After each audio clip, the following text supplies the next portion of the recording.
எதிர்க்கட்சி தலைவருக்கு நாட்டு மக்களுடைய பிரச்சனைகளை பேசுவதற்கு முழு உரிமை உண்டு. இது சட்டமன்றத்துடைய மரபு, காலங்காலமாக கடைபிடிக்கக்கூடிய மரபு. அந்த அடிப்படையில் தான் மக்களுடைய பிரச்சனையை முன்வைப்பதற்குத்தான் நான் எழுந்து அனுமதி கேட்டேன். அனுமதி சட்டப்பேரவை கொடுக்க மறுத்துவிட்டார்.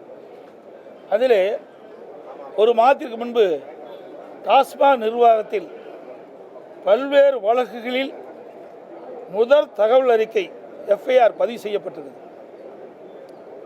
இந்த நிலையில் அமலாக்கத்துறை டாஸ்மாக் தலைமை அலுவலகத்திலும் டாஸ்மாக் பிற அலுவலகங்களிலும்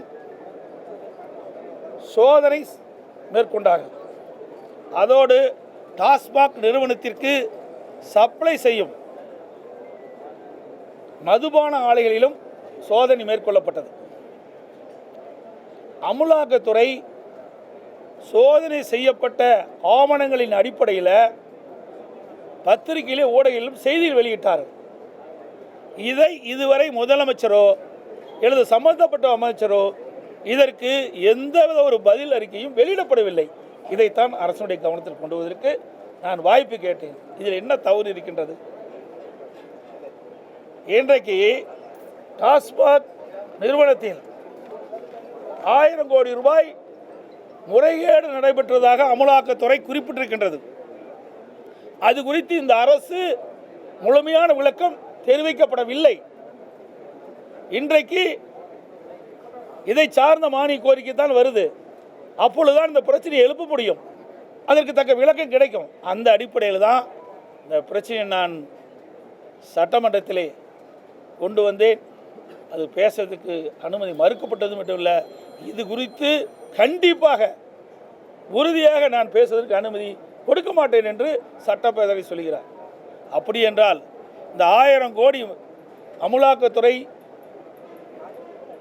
டாஸ்மாக் தலைமை அலுவலகத்திலும் நிர்வாகத்திலும் டாஸ்மாக் சப்ளை செய்யும் மதுபான ஆலையிலும் மேற்கொண்ட சோதனை அடிப்படையில் 1000 கோடி ரூபாய் முறைகேடு நடைபெற்றது நிரூபணமாகிறது. அப்படித்தான் பொருள்.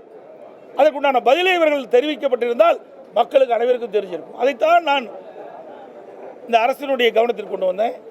மறுத்துட்டாங்க.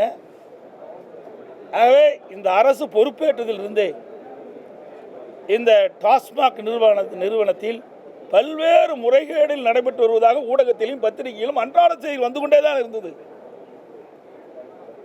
இன்றைக்கு டாஸ்மாக் நிறுவனத்துக்கு உட்பட்ட மதுபான விற்பனை கடைகளில் ஒரு பாட்டிலுக்கு 10 ரூபா வாங்கிட்டு இருந்தாங்க.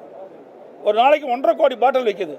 அப்படின்னா ஒரு நாளைக்கு 15 கோடி ரூபாய் இந்த அரசு மதுபான கடையின் மூலமாக ஊழல் செய்து இன்றைக்கு பல்வேறு தரப்புக்கு போயிருக்கு இந்த பணம்.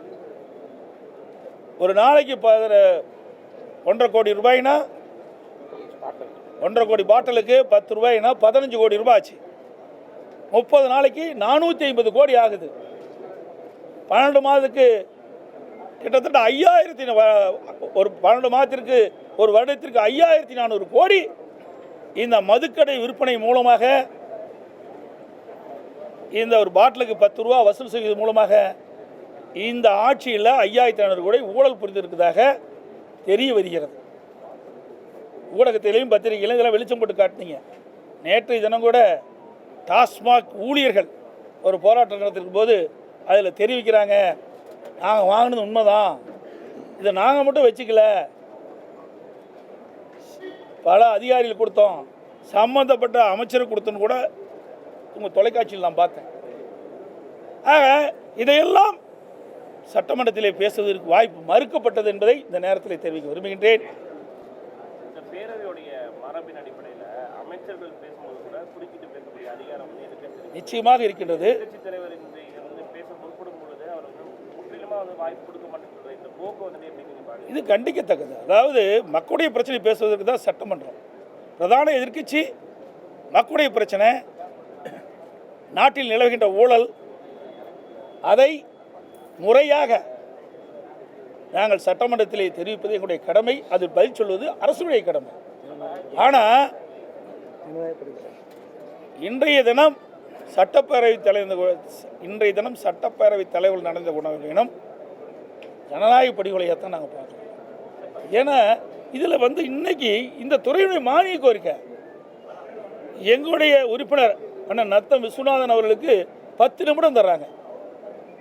ஒரு துறையினுடைய பிரச்சனையை 10 நிமிஷத்தில் எப்படி பேசி தீர்க்க முடியும்? அது 10 நிமிஷத்தில் கொடுத்துக்கிட்டு இவங்க 5 நிமிஷம் எடுத்துக்கிறாங்க. இது எப்படி போய் உரையாற்ற முடியும்? எப்படி இந்த துறை எவ்வளோ பெரிய துறை? இன்றைக்கு கோடை காலம் வந்துட்டது, இன்றைக்கி மின்வெட்டு பல இடத்துல ஆரம்பிச்சிட்டது. இதையெல்லாம் அரசுடைய கவனத்திற்கு கொண்டு வந்து மின்வெட்டு இல்லாத ஒரு மாநிலமாக உருவாக்குவதற்கு என்ன ஆலோசனை எங்களால் கொடுக்க முடியுமோ அதை கொடுப்பதற்கு தான் என்னுடைய சட்டப்பேரவை உறுப்பினர் அவர்கள் பேசிக் கொண்டிருந்தார். இடையிலே மறிக்கப்பட்டது. அது மைக்கு வெளியிலே பேசுகின்றவர்கள் ஏதோ தமிழ்நாட்டில் மட்டும் மது விற்பனை இருப்பதைப் போல, தமிழ்நாட்டில் இந்த மது விற்பனை மூலமாகத்தான் அரசு நடைபெறுவதைப் போல சில அரசியல் இயக்கங்கள் தேர்தலை மனதிலே வைத்து மக்களிடத்திலே ஒரு அவப்பெயரை உருவாக்குவதற்கு முயற்சி எடுக்கின்றார்கள். அதிலும் குறிப்பாக 4 ஆண்டு கால திராவிட மாடல் ஆட்சியில் முதலமைச்சருடைய வளர்ச்சி திட்டங்களை பொறுத்து கொள்ள முடியாமல், மக்கள் முதலமைச்சர்கள் மீது வைத்திருக்கிற நம்பிக்கையை பொறுத்து கொள்ள முடியாமல், இன்னும் 1 வருட காலம்தான் தேர்தலுக்கு இருக்கிறது, எப்படியாவது மக்களிடத்தில் ஒரு அவப்பெயரை அரசுக்கு உருவாக்கிட வேண்டும் என்ற முனைப்போடு சில முயற்சிகளை முன்னெடுக்கின்றார்கள். அந்த முயற்சி ஒருபோதும் அவரிடத்தில் எடுபடாது. மக்களும் அவருடைய முயற்சிகளை ஒருபோதும் ஏற்றுக்கொள்ள மாட்டார்கள். குறிப்பாக இங்கே இருக்கக்கூடிய சட்டமன்ற கட்சியினுடைய தலைவர்கள் உட்பட இங்கே இருக்கக்கூடிய பத்திரிகையாளர் உட்பட நான் ஒரு கருத்தை முன்வைக்க விரும்புகின்றேன். சில நேரங்களில் பத்திரிகைகளும் தொலைக்காட்சிகளும் சமூக வலைத்தளத்திலும் கூட டாஸ்மாக் நிறுவனத்தில் சில்லறை விற்பனை கடைகளில் கூடுதலாக 10 ரூபாய் விற்பனை செய்யப்படுவது என்பது ஏதோ இந்த 4 ஆண்டுகளில் நடைபெறுவதைப் போல ஒரு தோற்றத்தை உருவாக்கி அதன் மூலமாக அரசுக்கு ஒரு அவப்பெயரை உருவாக்குவதற்கான முழு முயற்சிகளை சமூக வலைத்தளங்கள், பத்திரிகைகள், சில தொலைக்காட்சிகள் இதை முன்னெடுத்து கொண்டிருக்கின்றார்கள். நான் ஒரு சிறிய உதாரணத்தை மட்டும் நேரத்தின் அரும்புகிறது இந்த நேரத்தில் முன்வைக்க விரும்புகின்றேன். 2011, 2016, 21 5 ஆண்டுகளில் கடந்த அதிமுக ஆட்சியில் 10 ரூபாய் கூடுதலாக வைத்து விற்பனை செய்து 10 ரூபாய்க்கு மேலும் கூடுதலாக வைத்து விற்பனை செய்யப்பட்ட வகையில் வழக்குகள் பதிவு செய்யப்பட்டது 15,405. 2016, 21 5 வருஷத்தில். அப்போ நடந்ததெல்லாம் பத்திரிகைகள், தொலைக்காட்சிகள், சமூக வலைத்தளங்களில் பேசப்படுவதில்லை. இப்பொழுது ஏதோ இந்த 4 ஆண்டுகளில் நடவடிக்கை எடுக்கப்பட்டு அதன் மீது வழக்குகள் பதிவு செய்யப்பட்டு சில பணியாளர்கள் பணியிட மாற்றம் செய்யப்படுகிறார்கள், சிலவர் பணியிட நீக்கம் செய்யப்படுகின்றார்கள். இது போன்ற நடவடிக்கைகளை அரசு தொடர்ந்து எடுத்து வருகின்றன.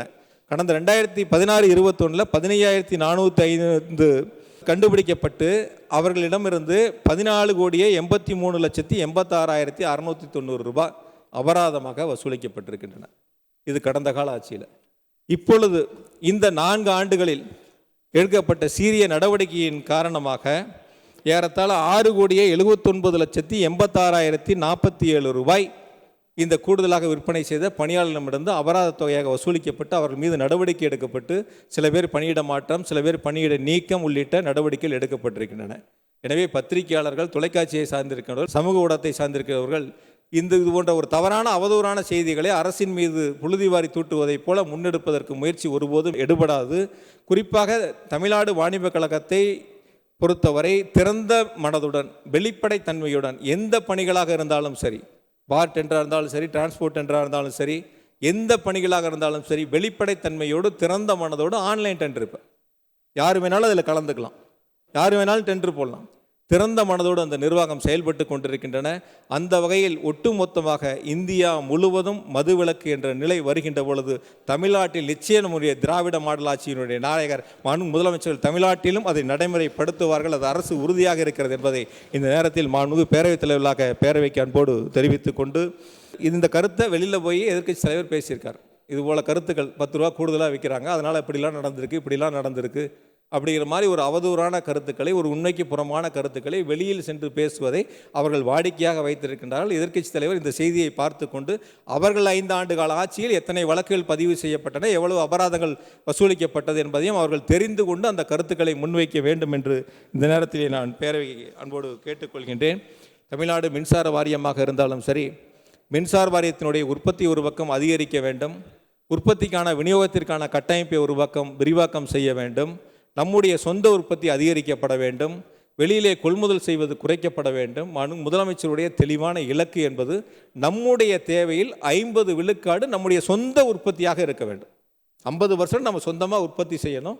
அந்த 100 விழுக்காடு தேவையில் 50% புதுப்பிக்கத்தக்க எரிசக்தி ஆற்றலை கொண்டு நம்முடைய மின்சார தேவைகளை பூர்த்தி செய்ய வேண்டும் என்று இந்தியாவிலேயே முதல் மாநிலமாக தமிழ்நாடு மாநிலம் நம்மிடத்தில் 50 விழுக்காடு என்ற இலக்கை மாண்பு முதலமைச்சர்கள் நிர்ணயித்து தந்திருக்கின்றார்கள். நிச்சயம் இது 2030ஆம் ஆண்டுக்குள் இந்த இலக்கை எட்டி மாண்பு முதலமைச்சருடைய கரங்களிலே மின்சார வாரியம் அந்த இலக்கை நிர்ணயித்து ஒப்படைப்போம் என்ற உறுதியை இந்த நேரத்தில் அன்போடு தெரிவித்துக் கொள்கின்றேன்.